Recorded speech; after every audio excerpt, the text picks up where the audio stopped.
Di kesempatan yang berbahagia ini, kita akan membahas pokok ajaran agama Islam yang paling mendasar, yaitu tauhid. Ada dua pokok pembahasan penting. Yang pertama, apa itu tauhid dan bagaimana cara mengamalkannya. Yang kedua, mengapa kita harus bertauhid. Inilah dua pembahasan kita. Yang pertama, apa itu tauhid dan bagaimana cara mengamalkannya. Tauhid itu jamaah sekalian hakikatnya adalah pemurnian ibadah hanya untuk Allah semata. Karena kita meyakini hanya Allah yang berhak disembah. Dan semua yang disembah atau dianggap Tuhan selain Allah itu tidak benar. Sehingga seluruh amal ibadah kita hanya kita persembahkan untuk Allah semata. Tidak sedikit pun kita berikan kepada selain Allah. Apakah sholat kita, haji kita, doa kita, sembelihan kita, tawakal kita, ini semua adalah ibadah. Dan semua ibadah-ibadah yang lainnya, kita tujukan hanya untuk Allah semata. Dan inilah jemaah sekalian, yang terkandung di dalam kalimat La ilaha illallah. Kalimat ini disebut kalimat tauhid. Karena di dalam kalimat ini terkandung dua rukun. Rukun yang pertama disebut an-nafyu, penafikan. Yang terdapat dalam la ilaha. Artinya adalah kita ingkari, kita salahkan, dan kita jauhi semua yang disembah selain Allah. Itu maksud la ilaha. Rukun yang kedua disebut al-itsbat, penetapan. Yang terkandung di dalam illallah. Artinya adalah kita yakini hanya Allah Subhanahu wa taala yang berhak disembah. Sebagaimana Allah Subhanahu wa taala menyebutkan di dalam surat Az-Zukhruf, ucapan Nabi Ibrahim alaihi salam.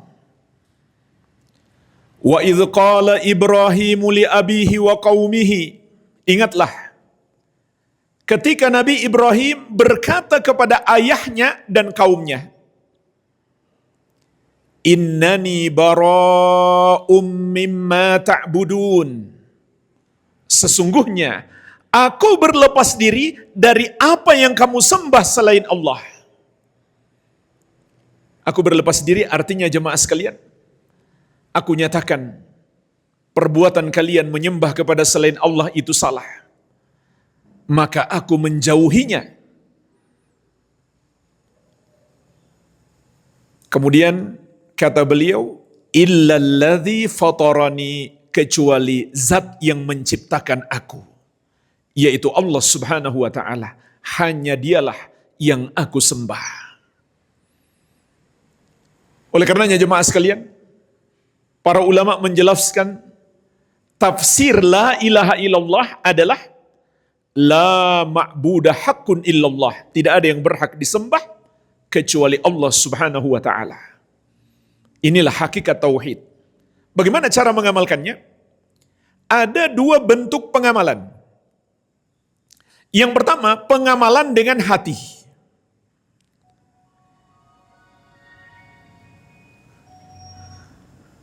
Bagaimana mengamalkan tauhid dengan hati? Kita meyakini dengan hati kita yang berhak disembah hanya Allah yang satu saja. Dan semua yang disembah atau dituhankan selain Allah itu salah. Sebagaimana Allah tegaskan juga di surat Al-Hajj ayat ke-62. Dzalika bi anna Allah huwal haq wa anna ma yad'una min dunihi huwal batil. Yang demikian itu dialah Allah sesembahan yang benar. Dan semua yang mereka sembah selain Allah adalah batil. Batil itu artinya salah, tidak benar. Jadi ini penegasan langsung dari Allah Subhanahu wa taala bahwa hanya Dia yang boleh disembah. Semua yang disembah selain Dia itu tidak benar. Oleh karenanya jemaah sekalian, dalam kitab ulama 4 mazhab, Hanafi, Maliki, Syafi'i, dan Hambali, semuanya sepakat, tidak ada perbedaan pendapat. Apabila seorang muslim membenarkan penuhanan atau penyembahan kepada selain Allah, maka saat itu juga dia bukan lagi seorang muslim. Ini akidah yang disepakati ulama 4 mazhab. Dan kita seringkali mendengar dalam banyak masalah fikih, ulama 4 mazhab ini beda pendapat. Tapi jemaah sekalian, kalau masalah akidah, masalah pokok-pokok keyakinan dan keimanan, pada umumnya ulama 4 mazhab itu sepakat, enggak berbeda pendapat. Ini termasuk yang mereka sepakati. Kalau ada seorang muslim mengatakan, enggak salah orang yang menyembah kepada selain Allah, maka dia bukan muslim lagi. Kenapa? Karena dia mendustakan la ilaha illallah dan mendustakan ayat Allah. Apa tadi kata Allah? Dzalika bi anna Allah huwal haq. Dialah Allah sesembahan yang benar. Wa anna ma yad'una min dunihi huwal batil. Dan bahwasannya yang mereka sembah selain Allah itu salah. Dan ulama juga sepakat dari kalangan 4 mazhab, kalau ada seorang muslim mendustakan satu huruf Al-Quran, maka dia bukan lagi muslim. Bagaimana lagi kalau dia mendustakan satu ayat? Kemudian dalam lanjutan surat Al-Hajj ayat ke-62 Allah menjelaskan mengapa hanya Dia yang berhak disembah. Wa anna Allaha huwal aliyul kabir. Bahwasanya Allah Dialah yang maha tinggi lagi maha besar.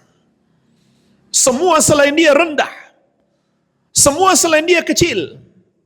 Semua selain Dia hanyalah makhluk yang lemah. Yang mereka anggap Tuhan-Tuhan selain Allah hanyalah makhluk-makhluk yang Allah ciptakan. Dan semua selain Dia butuh kepadanya. Dialah yang memenuhi kebutuhan seluruh makhluknya. Dan semua selain Dia adalah makhluknya. Yang berwujud jamaah sekalian, itu hanya ada 2. Tidak ada zat yang ketiga. Hanya ada Allah sang pencipta dan makhluk yang Dia ciptakan. Maka semua selain Dia adalah makhluknya. Dan semua makhluk butuh kepadanya. Oleh karenanya, di antara nama Allah Subhanahu wa taala adalah As-Samad.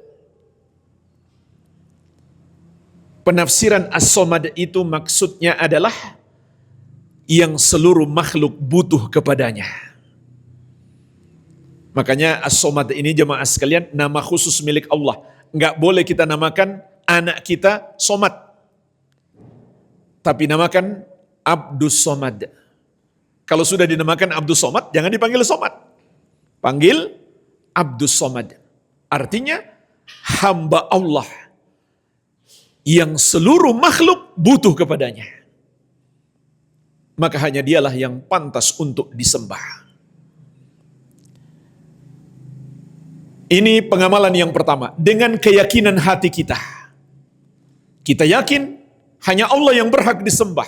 Dan semua yang disembah selain Allah tidak berhak. Pengamalan tauhid yang kedua adalah dengan seluruh anggota tubuh kita. Caranya bagaimana? Kita murnikan seluruh amal ibadah kita hanya untuk Allah semata. Tidak boleh ada satupun ibadah yang kita berikan kepada selain Allah. Di surat Al-An'am, Allah Subhanahu wa taala memerintahkan kepada Rasulullah sallallahu alaihi wasallam untuk menyatakan, "Qul," katakan wahai Muhammad, "Inna salati wa nusuki wa mahyaya wa mamati lillahi rabbil alamin, la syarikalah." Sesungguhnya solatku dan nusukku. Nusuk itu jamaah sekalian ada dua penafsiran. Penafsiran yang umum, seluruh amal ibadah. Penafsiran yang khusus, sembelihanku. Hidupku dan matiku, lillahi rabbil alamin. Hanya untuk Allah Rabbul alamin. La syarikalah. Tidak ada sekutu baginya. Artinya, aku tidak menyembah kepada selainnya. Itulah pokok keimanan, pokok keyakinan seorang muslim yang disebut tauhid. Pembahasan yang kedua jamaah sekalian, mengapa kita harus bertauhid? Yang pertama, karena tauhid adalah tujuan kita diciptakan di muka bumi ini. Sebagaimana dalam surat Az-Zariyat ayat ke-56, Allah Subhanahu wa taala berfirman, "Wa ma khalaqatul jinna wal insa illa liya'budun." Dan tidaklah aku menciptakan jin dan manusia kecuali agar mereka beribadah kepadaku. Sahabat yang mulia Ibnu Abbas radhiyallahu anhuma, sebagaimana dinukil oleh Imam Al-Baghawi dalam tafsir beliau mengatakan, "Kullu ma warada fil Qur'ani minal ibadah famaknaha tauhid." Semua kata ibadah yang terdapat di dalam Al-Quran artinya adalah tauhid. Maksudnya jemaah sekalian, ibadah itu bukan sekedar menyembah Allah. Namun ibadah itu adalah pemurnian seluruh amal ibadah kita hanya untuk Allah semata. Dalam keadaan kita yakin memang hanya Allah yang berhak disembah. Maka inilah tujuan kita diciptakan di muka bumi ini. Yang kedua, mengapa kita harus mentauhidkan Allah Subhanahu wa taala? Karena tauhid itulah misi dakwah seluruh nabi dan rasul. Mulai dari nabi yang pertama, Nabi Adam alaihi salam, sampai nabi yang terakhir, nabi kita yang mulia Nabi Muhammad sallallahu alaihi wasallam. Seluruhnya membawa misi yang sama. Mengajak manusia menyembah Allah, dan belum cukup sampai di situ. Juga melarang manusia menyembah kepada selain Allah. Perhatikanlah surat An-Nahl ayat ke-36. Allah Subhanahu wa taala berfirman, "Walaqad ba'atsna fi kulli ummatin rasulan an i'budullaha wajtanibut tagut." Dan sungguh kami telah mengutus pada setiap umat itu seorang rasul. Setiap rasul menyerukan kepada kaumnya, sembahlah Allah dan jauhilah tagut. Tagut itu artinya semua yang dianggap Tuhan atau disembah selain Allah Subhanahu wa taala.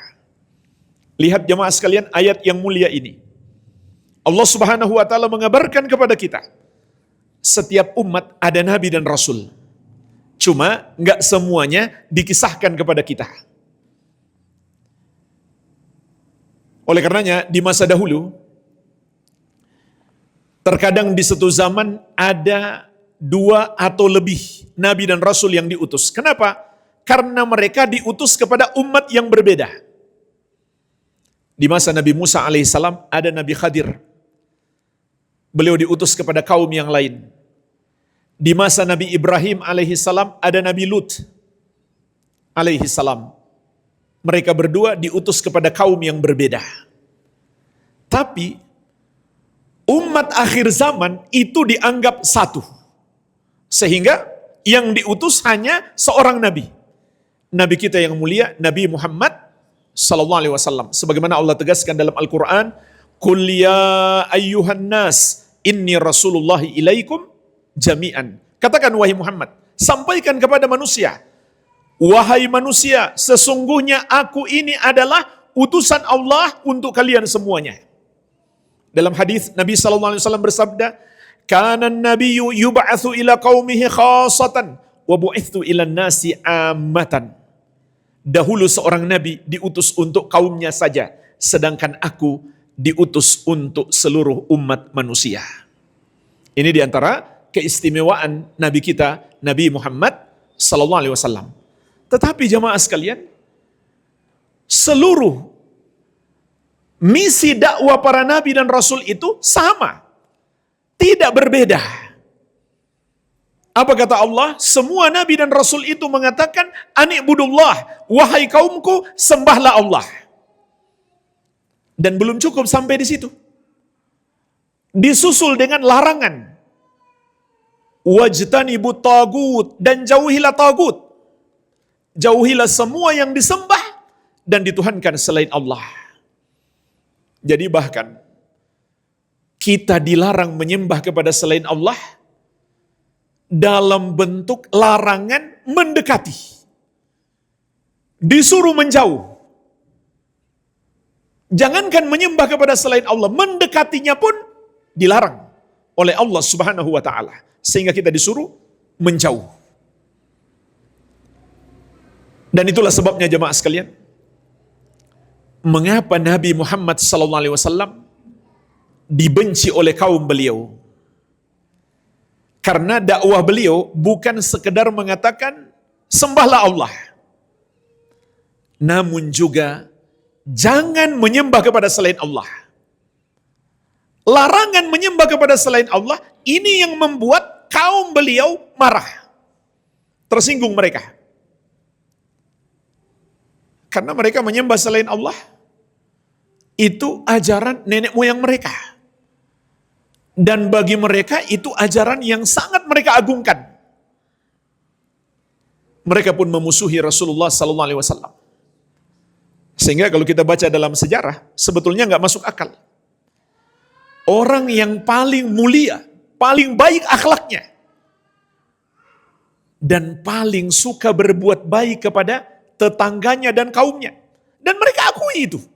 Mereka sendiri, orang-orang musyrik itu, yang menggelari beliau dengan Al-Amin. Orang yang terpercaya. Itu sebelum beliau diangkat menjadi Nabi dan Rasul.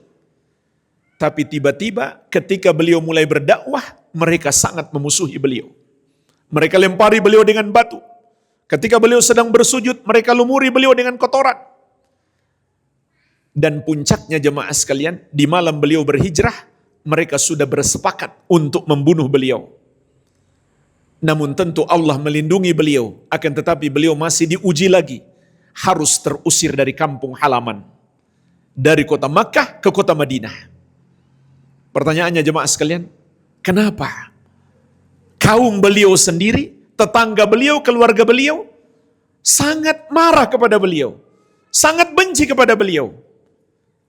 Karena beliau menyalahkan perbuatan mereka menyembah kepada selain Allah. Sampai mereka mengatakan, "A inna latariku alihatina li syairim majnun?" Apakah kita harus meninggalkan Tuhan-Tuhan yang kita sembah hanya karena seorang penyair yang gila? Mereka caci maki Nabi SAW. Mereka sebut penyair gila. Maksud mereka, kenapa mereka menyebut Nabi SAW penyair jamaah sekalian? Mereka menuduh Nabi SAW itu bohong. Al-Quran cuma syair yang dikarang beliau, bukan wahyu dari Allah. Dan itu sangat menyakitkan bagi Nabi SAW, orang yang paling jujur.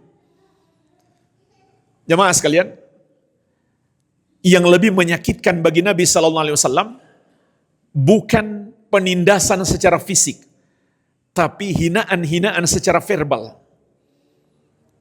Karena beliau benar-benar orang yang memiliki integritas sebagai seorang Rasul yang paling terpercaya. Dan itu beliau jaga. Lalu dituduh sebagai pembohong. Kata mereka, kamu ini cuma penyair. Artinya Al-Quran itu cuma syair yang dikarang-karang oleh beliau. Tidak benar Allah menurunkan wahyu kepada beliau. Yang kedua mereka bilang gila. Itu sangat menyakitkan bagi Nabi sallallahu alaihi wasallam.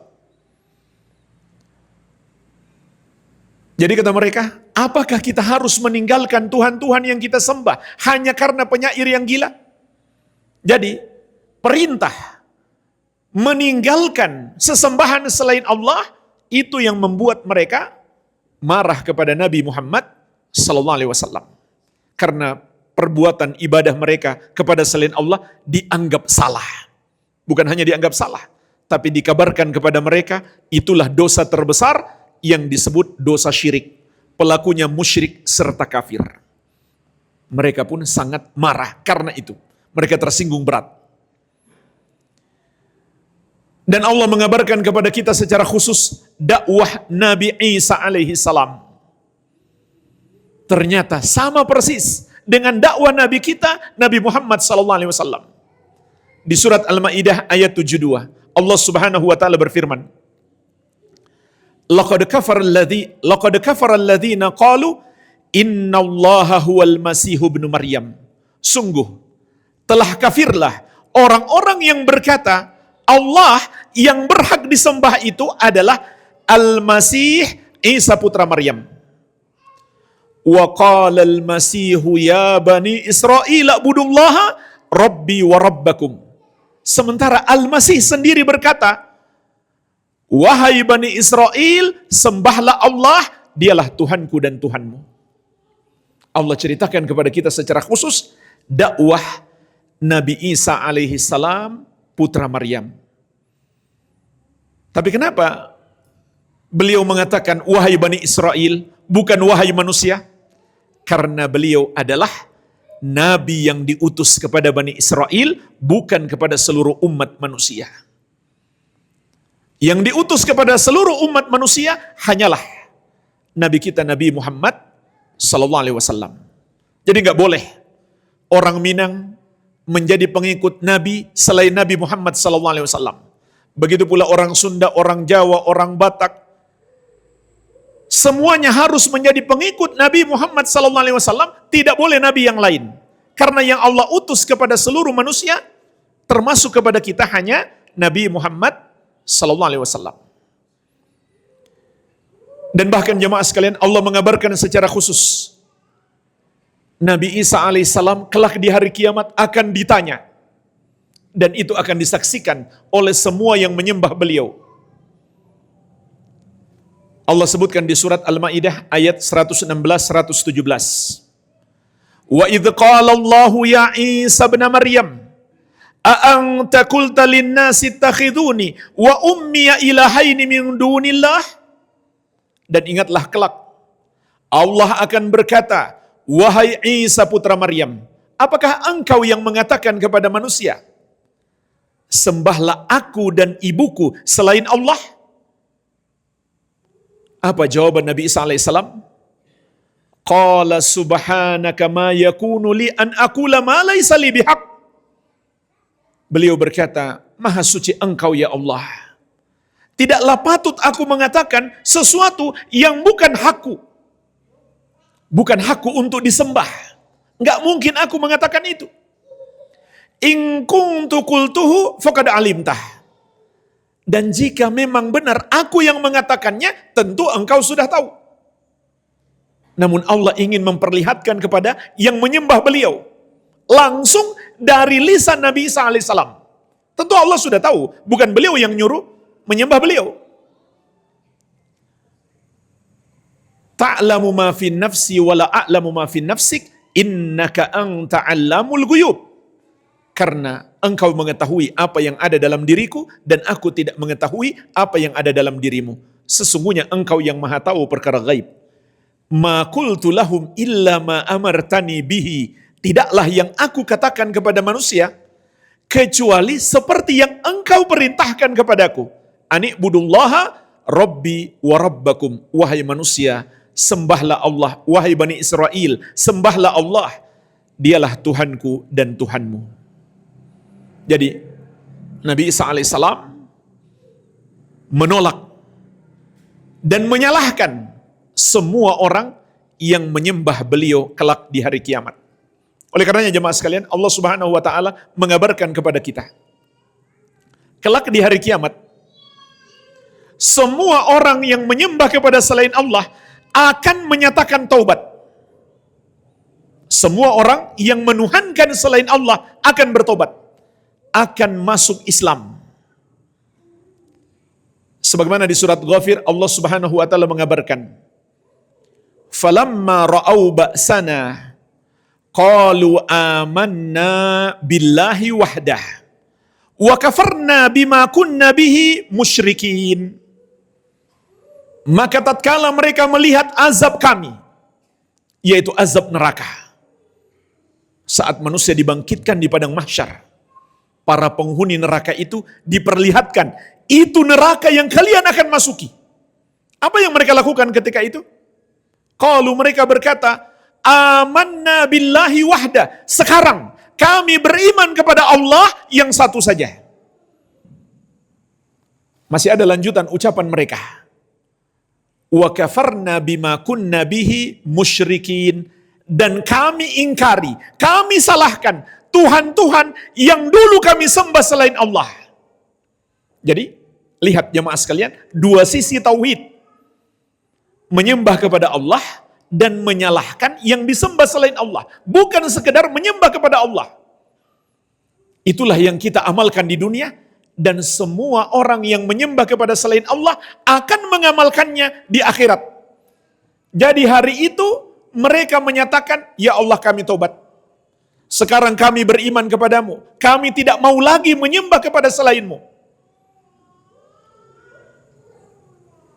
Namun jemaah sekalian, Allah Subhanahu wa taala menyatakan, "Falam yaku yanfa'uhum imanuhum lamma ra'au ba'sana."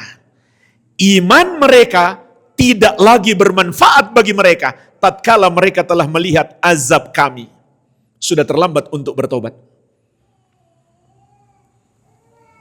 Maka orang-orang yang menyembah Nabi Isa alaihissalam ataupun menyembah siapapun serta apapun selain Allah, semuanya di hari kiamat sadar perbuatan mereka dulu di dunia ternyata salah.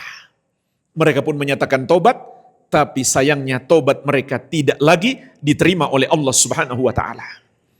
Oleh karenanya jemaah sekalian, kita harus bersyukur apabila Allah memberikan kepada kita hidayah untuk mentauhidkan Allah Subhanahu wa taala. Dan harus kita pertahankan nikmat hidayah ini sampai kita meninggalkan kehidupan dunia ini. Maka dari itu, seluruh nabi dan rasul berpesan agar kita mati sebagai seorang muslim, sebagai orang yang menyembah hanya kepada Allah dan tidak menyembah kepada selain Allah.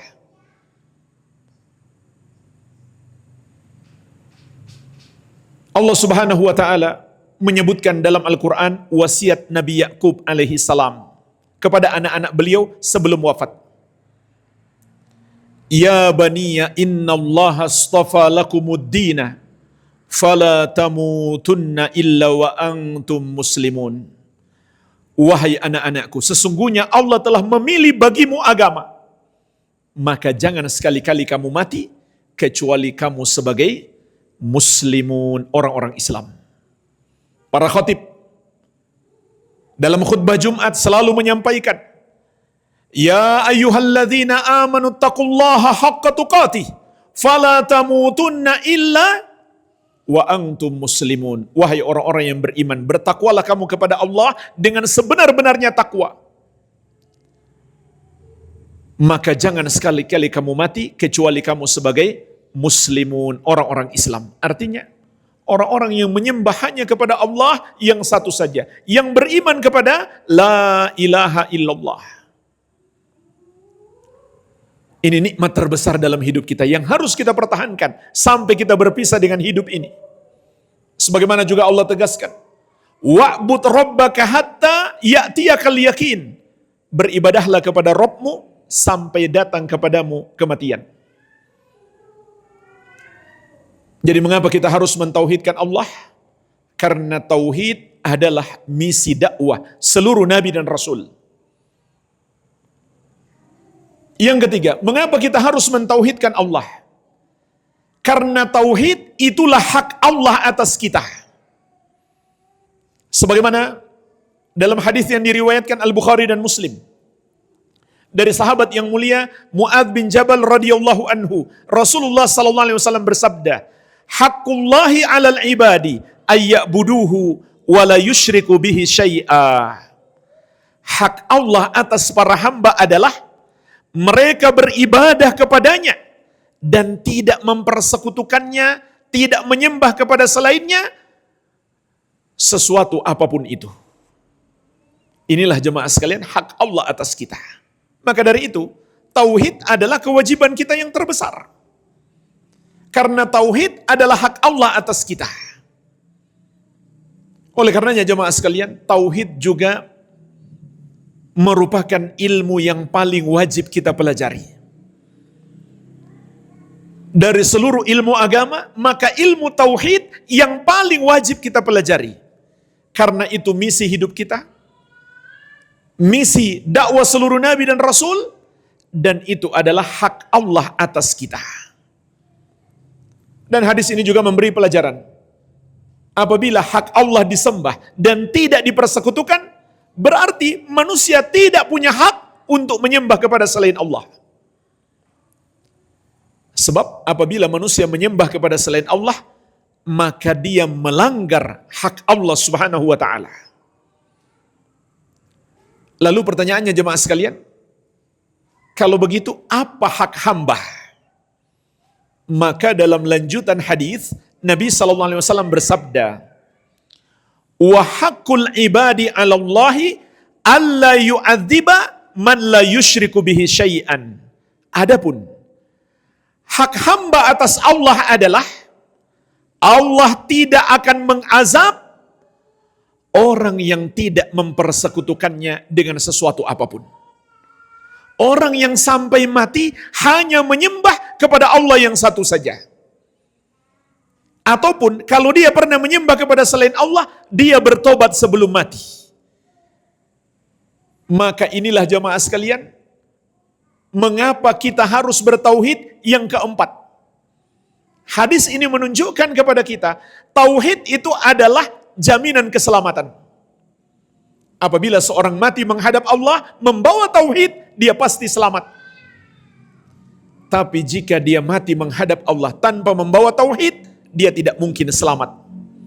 Sebagaimana di hadis yang lain, diriwayatkan oleh Imam Muslim, dari sahabat yang mulia Jabir bin Abdullah radhiyallahu anhuma, Rasulullah sallallahu alaihi wasallam menegaskan, "Man mata la yusyriku billahi syai'an dakhalal jannah." Barang siapa mati dalam keadaan dia tidak mempersekutukan Allah dengan sesuatu apapun, dia tidak sedikit pun menyembah atau menuhankan kepada selain Allah, maka dia pasti masuk surga. Wa man mata yusyriku bihi syai'an dakhalan nar. Dan barang siapa mati dalam keadaan dia mempersekutukan Allah dengan sesuatu apapun, dia menuhankan dan menyembah kepada selain Allah, maka dia pasti masuk neraka. Maka tauhid adalah jaminan keselamatan. Barang siapa mati menghadap Allah membawa tauhid, dia pasti selamat. Pertanyaannya jemaah sekalian, bagaimana kalau dia masih membawa dosa-dosa yang lain? Dia tidak menyembah kepada selain Allah, tapi dia melakukan dosa-dosa yang lain, sampai mati dia nggak bertobat. Bagaimana nasibnya? Karena sudah masuk waktu Isya, insya Allah kita lanjutkan sedikit setelah Isya ya. Bagaimana nasibnya? Silakan azan dulu. Insya Allah kita lanjutkan sedikit bersama tanya jawab setelah Isya. Wabillahi taufik. Kita lanjutkan pembahasan mengapa kita harus mentauhidkan Allah Subhanahu wa taala. Masih di poin yang keempat, karena tauhid adalah jaminan keselamatan. Orang yang menghadap Allah Subhanahu wa taala tanpa mentauhidkannya atau berbuat dosa syirik, maka dia tidak mungkin selamat. Sebaliknya, orang yang menghadap Allah dengan membawa tauhid, tidak berbuat dosa syirik, tidak menyembah kepada selain Allah, maka dia pasti selamat. Maka pertanyaannya, bagaimana kalau dia masih melakukan dosa-dosa yang lain? Dia tidak menyembah kepada selain Allah, tidak pula membenarkan penyembahan kepada selain Allah. Tapi mungkin dia suka minum khamar, atau berjudi, atau korupsi, atau makan riba, dan sampai mati dia nggak bertobat. Apakah dia juga pasti selamat? Karena dia tidak menyembah kepada selain Allah? Jawabannya, ya, dia pasti selamat. Namun jemaah sekalian, dia terancam singgah dulu di neraka. Dia terancam diazab terlebih dahulu di neraka. Akan tetapi, andai dia diazab, maka azabnya tidaklah kekal. Beda dengan orang-orang musyrik. Orang-orang yang tidak memiliki tauhid, mereka pasti masuk neraka dan kekal di dalamnya untuk selama-lamanya. Dalam surat Al-Bayyinah, Allah Subhanahu wa taala berfirman, "Innal ladzina kafaru min ahlil kitabi wal musyrikina fi nari jahannama khalidina fiha ulaika hum syarrul bariyah." Sesungguhnya orang-orang kafir yang berasal dari dua golongan. Yang pertama ahlul kitab, Yahudi dan Nasrani.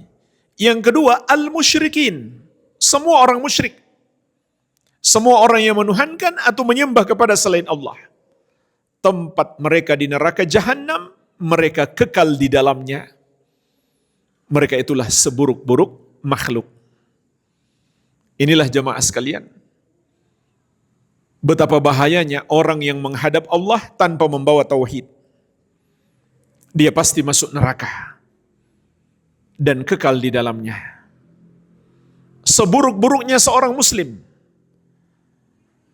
meskipun dia melakukan dosa-dosa besar, asalkan dosanya bukan dosa syirik, dan sampai mati dia tidak bertobat, pertama, masih ada harapan dia diampuni oleh Allah Subhanahu wa taala.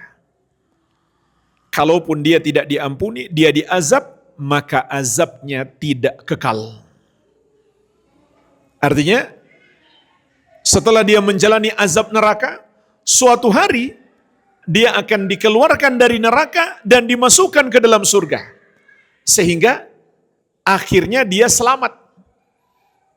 Jadi orang yang mentauhidkan Allah pasti selamat. Tidak mungkin tidak.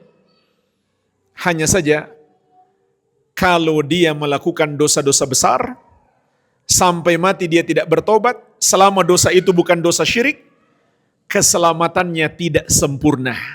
Dia terancam masuk neraka terlebih dahulu. Ingat ya, baru terancam, bukan pasti. Karena nasibnya sesuai kehendak Allah. Kalau Allah menghendaki diampuni, maka dia diampuni dan langsung masuk surga. Kalau Allah menghendaki diazab, maka dia pun diazab, tetapi dia tidak kekal di neraka. Sedangkan jemaah sekalian, orang yang berbuat dosa syirik tidak mungkin mendapatkan ampunan. Sebagaimana di surat An-Nisa, Allah sebutkan dalam dua ayat, ayat 48 dan 116. Innallaha la yaghfiru ayyushraka bihi wa yaghfiru ma duna dzalika liman yasha. Sesungguhnya Allah tidak akan mengampuni dosa syirik, dosa menduakannya, menuhankan atau menyembah kepada selainnya. Dan Allah akan mengampuni dosa selain itu bagi siapa yang dia kehendaki. Oleh karena itu, seburuk apapun seorang muslim, sampai mati dia nggak bertobat, masih ada harapan Allah mengampuninya. Makanya jemaah sekalian, seorang anak yang mendapatkan ujian, ayahnya suka berbuat dosa besar. Tapi yang namanya anak, seburuk apapun ayahnya, sampai mati nggak bertobat, selama ayahnya bukan orang musyrik, dia tetap wajib mendoakan ayahnya. Dan bisa jadi Allah mengampuni ayahnya dengan sebab doa anaknya. Rasulullah SAW bersabda, "Idza matal insan inqata'a anhu amaluhu illa min thalathatin, sadaqatin jariyatin au ilmin yuntafa'u bih au waladin salihin yad'u lahu." Apabila mati seseorang, terputus amalannya kecuali 3. Sedekah jariyah, ilmu yang bermanfaat, dan anak soleh yang mendoakannya. Meskipun orang tuanya misalkan selama hidup suka makan riba, sampai mati nggak tobat, tapi orang tuanya tidak menyembah kepada selain Allah, maka anak tetap harus memohonkan ampun bagi orang tuanya. Tapi jamaah sekalian, kalau orang tuanya mati sebagai musyrik, bukan sebagai muslim, maka Allah melarang seorang anak mendoakan orang tuanya. Dia doakan pun Allah nggak akan ampuni. Sebagaimana Allah ingatkan dalam surat At-Taubah ayat 113. Maka lin nabi walladzina amanu ayastaghfiru lil musyrikina walau kanu uli kurba. Tidak boleh bagi nabi dan orang-orang yang beriman untuk memohonkan ampun bagi orang-orang musyrik meskipun keluarga dekat. Nabi Ibrahim alaihissalam dilarang oleh Allah Subhanahu wa taala memohonkan ampun untuk ayahnya karena ayahnya sampai mati tidak mau bertobat. Nabi Nuh alaihissalam dilarang oleh Allah Subhanahu wa taala untuk memohonkan ampun bagi salah satu putra beliau yang tidak mau bertobat, tidak mau menyembah hanya kepada Allah. Dan yang paling tragis jamaah sekalian, Allah Subhanahu wa taala melarang Nabi Muhammad SAW memohonkan ampun bagi Abu Thalib. Karena Abu Thalib sampai mati nggak masuk Islam. Dia mempertahankan penyembahannya kepada berhala-berhala. Meskipun dia sendiri tidak memusuhi Nabi SAW, bahkan membela dan mendukung Nabi Muhammad SAW. Luar biasa amalannya Abu Thalib. Membela, berjuang, berkorban untuk melindungi Nabi Muhammad SAW. Tapi sayangnya jemaah sekalian, sampai mati Abu Thalib sendiri nggak mau masuk Islam. Meskipun Nabi SAW sudah berkali-kali mengajaknya masuk Islam. Maka apa yang terjadi? Turunlah ayat ini. Surat At-Taubah 113 melarang Nabi Muhammad SAW untuk memohonkan ampun bagi Abu Thalib. Dan amalan-amalan Abu Thalib yang begitu besar dan begitu banyak menjadi tidak bermanfaat. Kenapa jemaah sekalian? Karena perbuatan dosa syirik itu menghapuskan amal-amal soleh. Dalam surat Az-Zumar ayat ke-65, Allah Subhanahu wa taala berfirman, "La in asyrakta la yahbatanna 'amaluka wa la takunanna minal khasirin." Kalau kamu berbuat syirik, terhapuslah amalanmu dan kamu termasuk orang-orang yang merugi.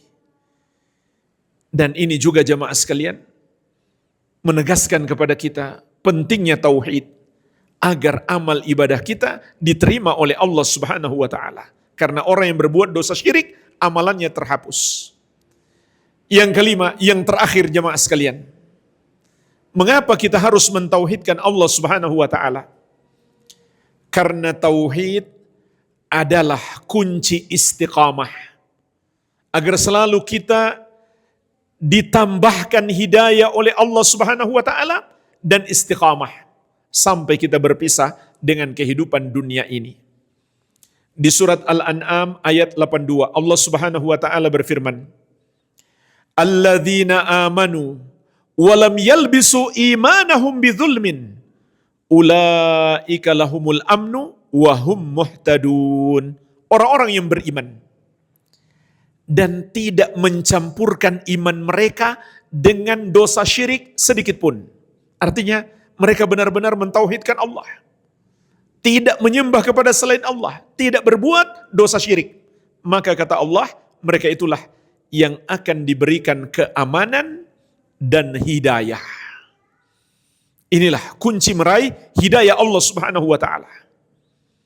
Agar Allah terus menambahkan hidayah kepada kita, maka kita harus mentauhidkan Allah dan membersihkan diri kita dari semua dosa-dosa syirik.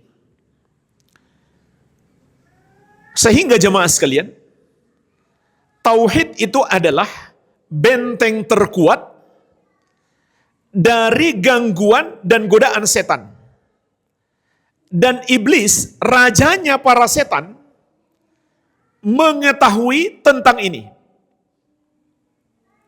Maka jangan sampai iblis tahu, tapi kita nggak tahu.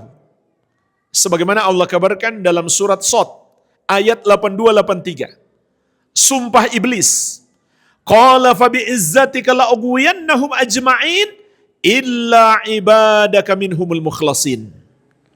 Iblis bersumpah, demi kemuliaanmu ya Allah, sungguh benar-benar aku akan menyesatkan mereka semuanya, kecuali hamba-hambamu yang memurnikan ibadah kepadamu. Iblis mengetahui, dia tidak akan bisa menyesatkan orang-orang yang bertauhid. Kenapa jemaah sekalian? Karena kalau seseorang itu benar-benar mentauhidkan Allah, maka Allah akan berikan hidayah kepadanya. Betapapun iblis berusaha menyesatkannya, tidak akan bisa dia tersesat karena Allah memberikan kepadanya hidayah. Begitu pula jemaah sekalian, tauhid adalah perisai dari dorongan-dorongan hawa nafsu dan jebakan-jebakan kemaksiatan. Bacalah kembali kisah Nabi Yusuf alaihissalam. Seorang anak muda yang syahwatnya lagi bergejolak dan belum punya istri untuk melampiaskan syahwatnya, dan hidup di perantauan, jauh dari keluarga, sehingga peluang beliau terjerumus dosa sangat besar. Maka beliau dijebak oleh seorang wanita. Bukan wanita sembarangan, wanita yang cantik jelita dan punya kuasa. Dan wanita itu sudah tidak malu-malu lagi. Bukan menggoda biasa, bahkan mengajak terang-terangan. Wanita itu menjebak Nabi Yusuf alaihissalam dalam sebuah ruangan. Tinggal mereka berdua di situ. Wanita itu telah mengunci pintu dan jendelanya. Sampai kata Allah Subhanahu wa taala, "Walaqad hammat bihi wa hamma biha laula ar-ra'a burhana rabbih." Sungguh benar-benar wanita itu berkeinginan kepada Yusuf. Yusuf pun hampir saja memiliki keinginan yang sama. Karena saking dahsyatnya godaan itu, Nabi Yusuf alaihissalam hampir saja tergoda. Kalaulah beliau tidak melihat tanda dari Rabb-nya. Allah berikan pertolongan dengan memberikan sebuah tanda. Sebagian ulama ahli tafsir menyebutkan tanda yang dimaksud adalah tiba-tiba di ruangan itu Allah munculkan orang ketiga yang bisa dilihat oleh Nabi Yusuf alaihissalam, tapi wanita ini nggak bisa lihat. Siapa orang ketiga itu? Ayahnya sendiri, Nabi Yakub alaihissalam. Maka nggak mungkin lagi terjadi perbuatan tersebut karena sudah hadir orang ketiga, bahkan ayah beliau sendiri, dan sedang marah kepada Nabi Yusuf alaihissalam. Pada akhirnya Nabi Yusuf alaihissalam pun selamat. Maka Allah menjelaskan kepada kita dalam lanjutan ayat, mengapa beliau selamat. Kadzalika linasrifa anhu su'a wal fahsya'a innahu min ibadinal mukhlasin. Demikianlah kami palingkan keburukan dan kekejian itu dari Yusuf sehingga dia selamat, karena dia termasuk hamba-hamba kami yang memurnikan ibadahnya kepada kami. Jadi jemaah sekalian, tauhid adalah kunci istiqamah. Apabila kita ingin istiqamah sampai akhir hayat kita, maka berpegang teguhlah kepada tauhid dan bersihkan diri kita dari semua noda-noda kesyirikan maupun kekufuran. Walhamdulillah, ini pembahasan singkat mengapa kita harus mentauhidkan Allah Subhanahu wa taala. Barangkali sebelum kita tutup ada sedikit tanya jawab, saya persilahkan. Kalau ada pertanyaan. Waalaikumsalam warahmatullahi wabarakatuh. Tauhid dulu Ustaz, kebetulan di sekitar saya itu lagi di sekitar tempat tinggal saya di home base lagi marak namanya pengajian tauhid, yang katanya pengajian tauhid gitu. Jadi kebetulan saya udah berapa kali ngikutin di mana kalau pengajian itu hampir mirip dengan pengajian tarikoh gitu Ustaz. Jadi mungkin pertanyaan saya Ustaz, apakah untuk mempelajari tauhid itu memang harus mencari guru atau mursyid dan berbaiat gitu Ustaz? Mungkin itu aja Ustaz. Baik. Jadi pertanyaan beliau, apakah untuk mempelajari tauhid harus mencari guru dan berbaiat? Maka di sini mengandung dua permasalahan. Apakah harus mencari guru? Jemaah sekalian, belajar ilmu, bahkan ini berlaku untuk ilmu apa saja, mesti ada guru. Terutama ilmu agama. Namun, guru itu harus benar-benar orang yang memahami ilmu agama dan pemahamannya lurus. Pemahaman lurus itu seperti apa? Dia mengikuti Rasulullah SAW dan para sahabat beliau radhiyallahu taala anhum ajmain. Bukan mengada-ada di dalam agama. Bukan membuat ajaran-ajaran baru yang Rasulullah SAW tidak pernah contohkan. Karena beliau telah mengingatkan kepada kita, man ahdatsa fi amrina hadza ma laysa minhu fahuwa raddun. Barang siapa mengada-ada, membuat-buat hal yang baru dalam agama kami ini, maka itu tertolak. Tidak diterima oleh Allah Subhanahu wa taala. Dalam lafaz yang lain, man amila amalan laisa alaihi amruna fahuwa raddun. Barang siapa mengerjakan satu amalan tidak ada padanya petunjuk dari kami, maka itu tertolak. Maka guru agama yang pantas kita jadikan guru adalah apabila dia mengajarkan petunjuk-petunjuk Nabi Muhammad sallallahu alaihi wasallam, bukan ajaran-ajaran baru yang tidak beliau contohkan. Oleh karena itu, kalau ada orang mengajarkan kepada kita satu amalan, kita perlu kritis, bertanya atau memastikan apakah yang dia ajarkan itu benar-benar diajarkan oleh Nabi sallallahu alaihi wasallam dan para sahabat. Kalau tidak, maka itu bukan guru yang pantas kita belajar ilmu agama kepadanya. Jadi, ini yang perlu kita pahami dengan baik. Guru agama yang pantas kita berguru kepadanya, dia yang mengajari kita ilmu sesuai dengan petunjuk Nabi Muhammad SAW. Bukan mengada-adakan sesuatu yang baru di dalam agama. Yang kedua, apakah harus berbaiat kepadanya? Jawabannya, nah ini dia contoh yang tidak sesuai petunjuk Nabi SAW. Kalau ada seorang guru meminta murid-muridnya berbaiat kepadanya, ini ajaran baru yang Nabi SAW tidak pernah contohkan. Kalau kita baca dalam hadis-hadis Nabi SAW dan dalam sejarah para sahabat, yang dibaiat itu cuma satu. Siapa? Kepala negara. Dulu para sahabat berbaiat kepada Nabi Muhammad SAW untuk mengakui beliau sebagai pemimpin mereka, kepala negara. Setelah beliau wafat, siapa yang mereka baiat? Abu Bakar, nggak ada yang lain. Setelah Abu Bakar wafat, siapa yang mereka baiat? Umar bin Khattab, nggak ada yang lain. Setelah itu Utsman bin Affan, setelah itu Ali bin Abi Thalib. Hanya saja ada sedikit permasalahan sehingga Muawiyah di negeri Syam tidak mau berbaiat kepada Ali bin Abi Thalib. Tapi yang jelas yang mereka baiat adalah pemimpin negara. Itulah ajaran Islam terkait baiat.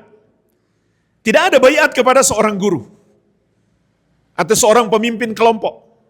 Itu termasuk menambah-nambah di dalam agama yang Rasulullah SAW tidak contohkan. Jadi kalau ada seorang guru mengajarkan murid-muridnya harus berbaiat kepadanya, maka ini ciri-ciri guru yang tidak mengikuti petunjuk Nabi Muhammad sallallahu alaihi wasallam. Jadi tidak harus dibaiat. Itu bukan ajaran Nabi sallallahu alaihi wasallam.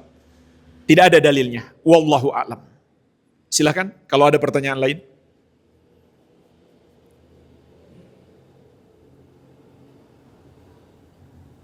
Kalau nggak ada lagi kita tutup nih. Silakan. Waalaikumsalam warahmatullahi wabarakatuh.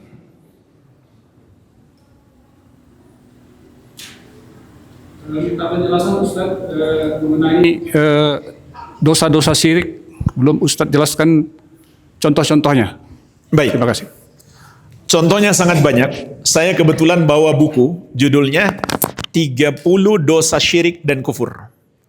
Itu untuk dibagi secara gratis. Nanti insya Allah diambil di bawah ada Pak ya? Abu Ridho? Ada bukunya di bawah? Ya. Nah, nanti diambil aja pas mau pulang mungkin.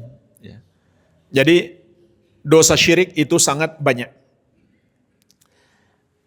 Namun intinya syirik itu adalah menyamakan Allah dengan makhluk dalam kekhususan milik Allah. Itu pengertian syirik. Taswiyatu ghairillahi billahi fima yakhtassu bihi. Menyamakan selain Allah dengan Allah dalam kekhususan milik Allah. Selain Allah adalah makhluk. Berarti syirik menyamakan makhluk dengan Allah dalam kekhususan milik Allah. Apa contohnya kekhususan milik Allah? Ada 3 bentuk. Ada 3 bentuk kekhususan milik Allah. Yang pertama, Allah sebagai Rabb. Rabb itu artinya yang mencipta, menguasai, dan mengatur seluruh makhluk. Oleh karena itu, kalau seseorang meyakini ada pencipta selain Allah, maka itu syirik. Atau seseorang meyakini ada penguasa selain Allah. Contoh jamaah sekalian, di gunung tertentu ada orang meyakini di sini ada penguasanya. Di pantai tertentu diyakini di situ ada penguasanya selain Allah yang maha mampu menimpakan mudarat kepada mereka atau maha mampu memberi manfaat kepada mereka, maka itu syirik.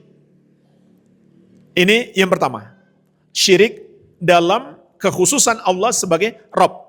Yang kedua, kekhususan Allah yang kedua adalah hanya Allah yang berhak disembah. Inilah pembahasan kita hari ini. Maka syirik di sini ada 2 bentuk.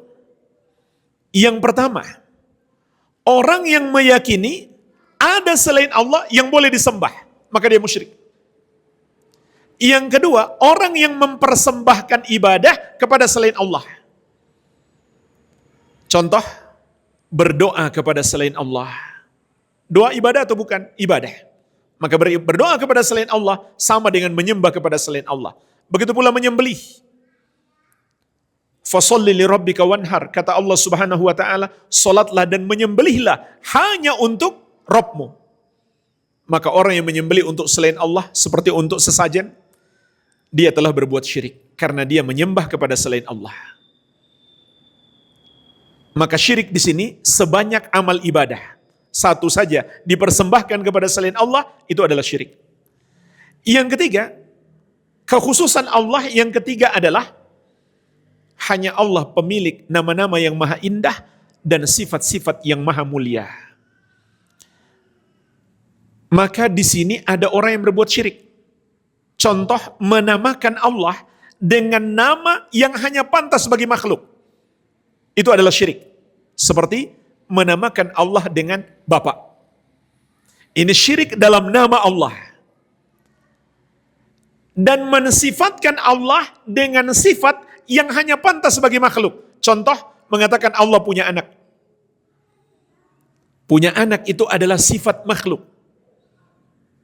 Ketika hamba berkata Allah punya anak, maka berarti dia telah menyamakan Allah dengan makhluk. Sehingga itu syirik. Dan jamaah sekalian, luar biasa murka Allah ketika manusia berkata Allah punya anak. Di surat Maryam, mulai ayat 88 Allah Subhanahu wa taala mengabarkan kepada kita. Wa qalu takhadzar rahmanu walada, dan mereka berkata Allah yang Maha Penyayang memiliki anak. Laqad ji'tum syai'an idda, sungguh kata Allah, kamu telah mendatangkan sesuatu yang sangat mungkar.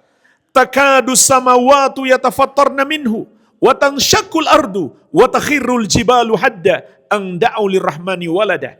Hampir-hampir langit pecah, bumi terbelah, dan gunung-gunung runtuh karena mereka mengatakan Allah yang Maha Penyayang memiliki anak. Maksud ayat-ayat ini, kata Ibnu Abbas radhiyallahu anhuma, langit, bumi, dan gunung-gunung mengetahui ketika manusia berkata Allah memiliki anak, maka Allah sedang murka semurka-murkanya. Maka langit dan bumi serta gunung-gunung merasa takut. Saking takutnya, hampir saja makhluk-makhluk itu hancur berkeping-keping kalaulah Allah tidak menahannya. Jadi kita bisa bayangkan bagaimana murka Allah ketika manusia berkata Allah punya anak. Maka ini termasuk syirik, menyamakan Allah dengan makhluk. Ini beberapa contoh syirik. Mungkin dalam buku tersebut bisa dipelajari lebih dalam, di situ ada dalil-dalilnya. Wallahu alam. Ada pertanyaan lagi? Silakan. Ini tentang orang yang katanya bisa berkomunikasi dengan jin, gitu. Apakah itu termasuk perbuatan syirik? Baik. Berkomunikasi dengan jin itu sebenarnya hal yang biasa. Kalau jinnya bersuara, semua orang bisa dengar. Pernah nggak lihat orang kesurupan? Itu kan kerasukan jin. Kita ngobrol sama dia, ya biasa saja. Bahkan kita bisa nasihati dia. Nah, ini juga penting kita lakukan. Kalau ada orang kesurupan jin, kita nasihati jin tersebut. Perbuatanmu ini zolim. Kamu mengganggu orang tersebut. Dan yang paling penting, nasihati dia supaya masuk Islam kalau dia belum muslim. Kalau dia sudah muslim, ingatkan dia. Ini adalah zolim. Jadi biasa saja berkomunikasi dengan jin kalau dia bersuara. Kalau dia nggak bersuara, ya kita nggak bisa dengar. Cuma jemaah sekalian, ada orang yang melakukan ritual tertentu untuk mendatangkan jin. Nah, di sini letak syiriknya. Dia melakukan taqarrub, usaha mendekatkan diri kepada jin dengan melakukan apa yang disukai oleh jin. Apa yang disukai oleh para jin yang kafir? Agar manusia terjerumus dalam syirik. Contoh diantaranya, disuruh menyembelih hewan untuk persembahan kepada jin itu. Itu perbuatan syirik, sebagaimana sudah kita bahas tadi. Itu yang disenangi oleh jin. Atau disuruh berdoa kepada para jin. Atau disuruh mengucapkan mantra-mantra yang mengandung kekufuran. Yang mengandung lafaz yang Allah murkai. Atau disuruh melakukan amalan-amalan yang tidak berdasarkan petunjuk Nabi SAW. Itu yang disuka oleh para jin yang kafir. Jadi kalau cuma sekedar dia ngomong sama jin, itu hal yang biasa. Bukan syirik. Yang menjadi syirik adalah kalau dia melakukan ritual-ritual pendekatan diri kepada para jin tersebut. Supaya jin mau datang kepadanya, bahkan membantunya. Dan orang yang melakukan itu, itulah dalam Islam yang disebut dengan tukang sihir atau dukun. Kalau dia menggunakan para jin, dia minta tolong para jin untuk menyakiti orang, maka itu dia dinamakan tukang sihir. Kalau dia cuma ingin nanya-nanya kepada para jin, supaya dia tahu yang tidak diketahui oleh kebanyakan manusia, maka itu yang disebut dengan dukun. Gimana caranya tukang sihir menyakiti orang dari jarak jauh? Kalau nggak dibantu oleh para jin. Sihir itu bahasa Indonesianya banyak ya. Atau bahasa daerahnya banyak. Kadang disebut santet dan lain-lain. Jadi itulah yang disebut sihir dan perdukunan. Ada kerjasama mereka dengan para jin. Dan para jin tidak mungkin mau membantu kecuali mereka harus melakukan apa yang diinginkan oleh para jin tersebut, yaitu perbuatan dosa. Demikian, wallahu a'lam. Silakan Pak. Waalaikumsalam warahmatullahi wabarakatuh.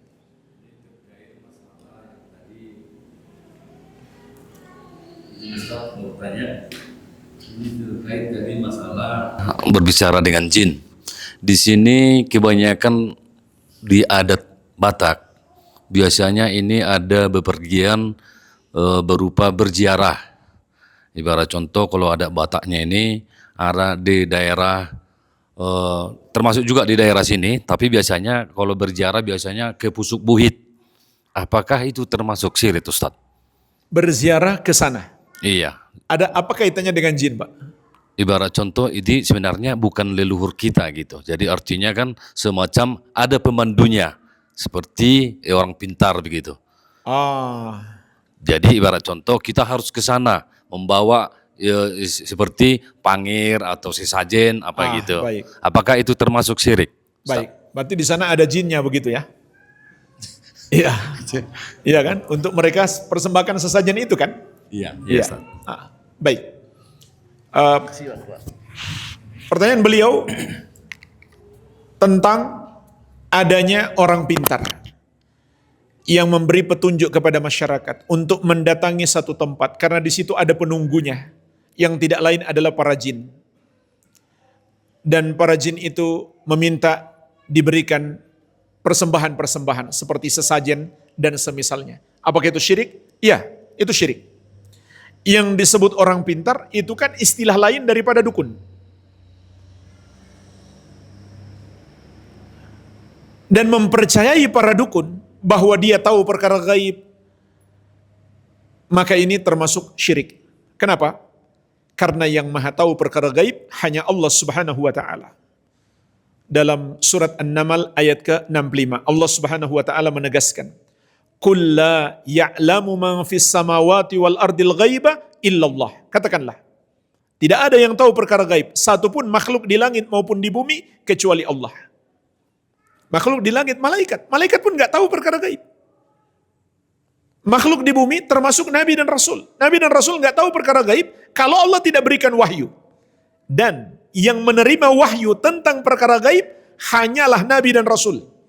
Jadi nggak mungkin seseorang bisa mengklaim saya dapat wahyu dari Allah. Karena yang menerima wahyu tentang perkara gaib hanya Nabi dan Rasul. Sebagaimana di surat Al-Jin, Allah Subhanahu wa taala menegaskan, "Alimul ghaibi fala yudhiru ala ghaibihi ahadan illa man irtada mir rasulin." Allah yang maha tahu perkara gaib. Dan Allah tidak memberitahukan perkara gaib tersebut kepada seorang pun kecuali kepada Rasul yang Allah ridhoi. Lihat, Allah tegaskan ini di surat Al-Jin. Surat yang berbicara tentang jin. Allah yang maha tahu perkara gaib, maka Allah tidak tampakkan perkara gaib tersebut kecuali kepada Rasul yang Allah ridhoi. Pertanyaannya jemaah sekalian, lalu dari mana para dukun itu mendapatkan bisikan-bisikan gaib? Tidak lain dari setan-setan. Tapi kenapa terkadang ramalan para dukun itu benar? Jemaah sekalian, kalau kita belajar ilmu agama, jika ramalan dukun, jika ucapan dukun itu ternyata benar, menjadi nyata, maukah kamu aku kabarkan kepada siapa setan-setan itu turun? Dari atas mereka curi berita dari pembicaraan malaikat, kemudian mereka turun. Kata Allah, kepada siapa mereka turun? Tanazzalu ala kulli affakin athim. Mereka turun kepada setiap orang yang banyak bohongnya dan banyak dosanya. Ini dua sifat dukun yang Allah sebut dalam Al-Quran. Banyak bohong, banyak dosa. Kenapa? Makin banyak bohongnya, makin banyak dosanya, setan semakin cinta kepadanya. Semakin senang untuk membantu dia. Apa yang dilakukan setan-setan itu? Yulquna sam'a. Mereka berikan kepada para dukun berita yang mereka curi dari pembicaraan malaikat. Wa aktsaruhum kadzibun, dan kebanyakan mereka adalah pendusta. Jadi itu proses bagaimana dukun menerima perkara gaib. Sehingga terkadang ramalan para dukun itu nyata. Makanya ini bukan gaib yang mutlak. Gaib yang mutlak itu hanya Allah yang tahu, Allah belum beritahukan kepada makhluk. Ini gaib yang bersifat nisbi, karena Allah sudah beritahukan kepada malaikat. Lalu dicuri dengar oleh setan-setan, kemudian dibawa kepada para dukun. Makanya jangan heran, terkadang para dukun menyampaikan sesuatu dan benar terjadi. Kalau kita tahu hakikat ini, kita tambah yakin, berarti dia dukun beneran, dukun asli. Namun orang yang tidak belajar, dia tertipu. Berarti dia benar-benar orang pintar, dia orang hebat. Mereka pun tambah percaya kepadanya. Maka itu syirik. Karena mempercayai para dukun adalah syirik. Sehingga Nabi SAW pernah bersabda, "Man atakahinan aw arrafan fasaddaqahu bima yaqul faqad kafara bima unzila ala Muhammadin sallallahu alaihi wasallam." Barang siapa mendatangi dukun atau tukang ramal, orang pintar, lalu membenarkannya, maka dia telah kafir terhadap Al-Quran yang diturunkan kepada Rasulullah sallallahu alaihi wa ala alihi wasallam. Bahkan cuma nanya-nanya saja, nggak percaya. Kata Nabi sallallahu alaihi wasallam, "Man ata'arrafan fasa'alahu an syai' lam tuqbalahu salatun arba'ina lailatan." Barang siapa mendatangi seorang tukang ramal lalu bertanya kepadanya, belum sampai dia percaya, tidak diterima solatnya selama 40 hari 40 malam. Kata para ulama, tidak diterima solat bukan berarti dia tidak harus solat lagi. Dia tetap harus solat, namun dia tidak dapat pahala. Belum lagi sampai di tempat itu mereka melakukan ritual-ritual untuk menyembah jin tersebut. Seperti mempersembahkan sesajen. Maka itu adalah syirik. Karena mereka melakukan pendekatan diri dan pengagungan. Sebagaimana mereka mengagungkan Allah, bahkan bisa jadi lebih daripada itu. Kalau mereka menyembelih untuk mempersembahkan sesajen tersebut dalam bentuk sembelihan, maka Nabi SAW bersabda, "La'anallahu man dzabaha li ghairillah." Allah melaknat orang yang menyembelih untuk selain Allah.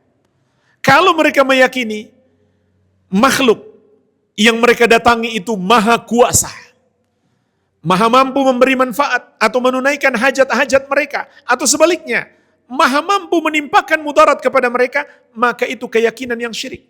Karena yang maha kuasa hanya Allah. Yang maha mampu memberi manfaat atau menunaikan hajat-hajat kita hanya Allah. Yang maha mampu menimpakan mudarat kepada kita hanya Allah. Barang siapa meyakini hal-hal tersebut ada selain Allah yang bisa melakukannya, maka itu keyakinan yang syirik. Jadi syiriknya bukan satu saja. Dan syiriknya banyak bentuknya. Dan ini bukan kebiasaan di satu daerah saja. Banyak daerah yang seperti itu. Maka kita harus ingat di pundak kita ada tanggung jawab untuk berdakwah. Untuk mengajak manusia mentauhidkan Allah dan melarang perbuatan syirik. Agar mereka selamat dari azab Allah subhanahu wa ta'ala. Itulah kasih sayang yang hakiki. Menyelamatkan manusia dari azab Allah subhanahu wa ta'ala. Wallahu alam. Barangkali kita cukupkan dulu. Semoga bermanfaat. Lebih dan kurangnya saya mohon maaf. Dan tidak lupa saya ucapkan terima kasih yang sebesar-besarnya kepada seluruh pengurus masjid dan seluruh jamaah atas kesempatan yang diberikan. Jazakumullahu khairan. Yang benar dari Allah, yang salah dari kebodohan kami dan dari syaitan. Kita mohon ampun kepada Allah. Subhanakallahumma wa bihamdik. Asyhadu an la ilaha illa anta. Astaghfiruka wa atubu ilaik. Sallallahu ala nabiyina Muhammadin wa alihi wasallam. Walhamdulillahi rabbil alamin. Wassalamualaikum warahmatullahi wabarakatuh.